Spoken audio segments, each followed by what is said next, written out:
l'État va devoir trouver 10 milliards. C'est le montant de la facture à rembourser aux entreprises pour avoir prélevé une taxe jugée illégale. On fait le point sur ce scandale d'État avec Guillaume Guichard. Bonjour Guillaume. Bonjour Ariane. Vous suivez les questions de fiscalité et de budget de l'État au Figaro. Racontez-nous un petit peu cette histoire. Quel est ce scandale? Quelle est l'origine de ce scandale? L'origine de ce scandale, c'est la taxe à 3% sur les dividendes des entreprises. Elle a été imaginée par François Hollande en juillet 2012, tout juste élu alors. Il veut inciter les entreprises non pas à redistribuer leurs profits aux actionnaires via les dividendes, mais à les réinvestir. Donc il monte cette taxe qui a été mise en place dès 2012 donc, et qui a continué à être prélevée sur les entreprises pendant 5 ans jusqu'à maintenant. Or, le 6 octobre dernier, le Conseil constitutionnel a jugé cette taxe illégale, contraire au droit européen et à la Constitution française. Résultat, l'État va devoir rembourser aux entreprises ce qu'elles lui avaient versé au titre de cette taxe désormais illégale. Donc 10 milliards. Alors la grande question qui se pose du coup Guillaume, qui va pouvoir payer cette somme?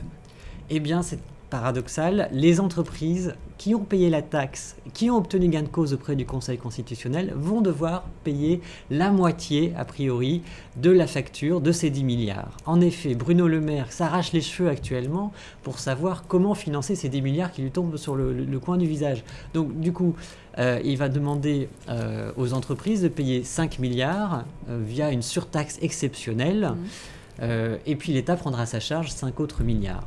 Et cette surtaxe exceptionnelle ne durera pas, c'est-à-dire que les entreprises vont faire un chèque à l'État pour que l'État leur fasse un chèque en retour. C'est complètement fou, mais c'est la solution envisagée et probablement qui va être retenue pour sortir de cette catastrophe financière et fiscale. Alors Guillaume, la facture est salée, 10 milliards, il va falloir trouver un coupable. Est-ce qu'on a déjà un petit peu de choses précises sur le vrai responsable de cette histoire ?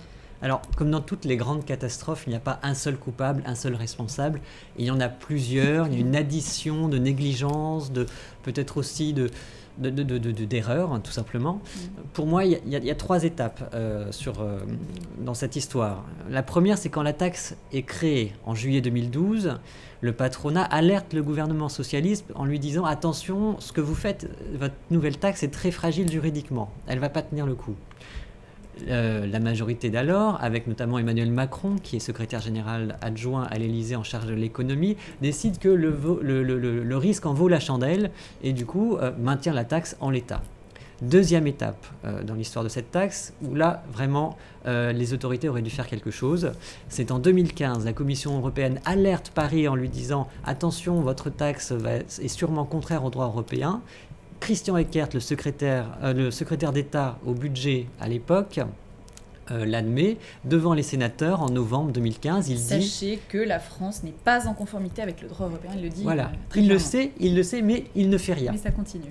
Il préfère ne rien faire. Il faut dire que la taxe rapporte quand même pas moins de 2 milliards d'euros par an à l'État, que si on la supprime, il faut trouver 2 milliards ailleurs, une nouvelle taxe, on voit que c'est risqué, ou alors économie ailleurs, mais il a préféré ne rien faire, c'était un peu plus facile.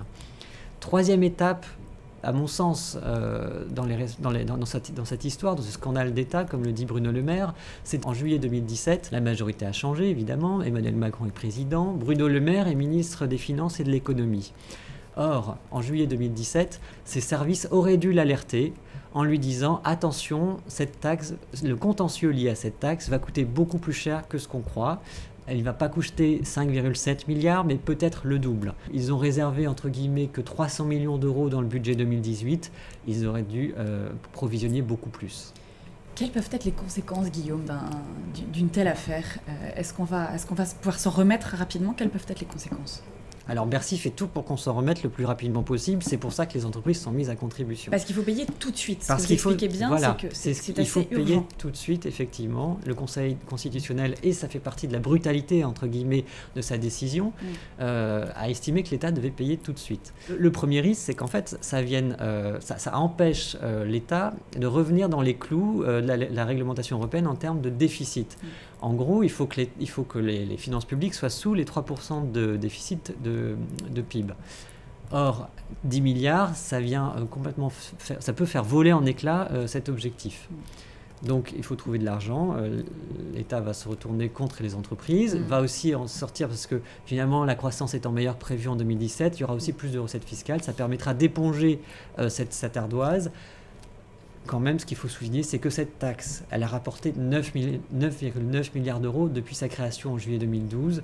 Elle va coûter à l'État pas loin, voire plus de 10 milliards. Elle aura coûté à l'État autant qu'elle aura rapporté. Merci beaucoup Guillaume pour toutes ces précisions. Une enquête très fouillée à retrouver bien sûr sur lefigaro.fr et dans les bonnes colonnes de votre quotidien.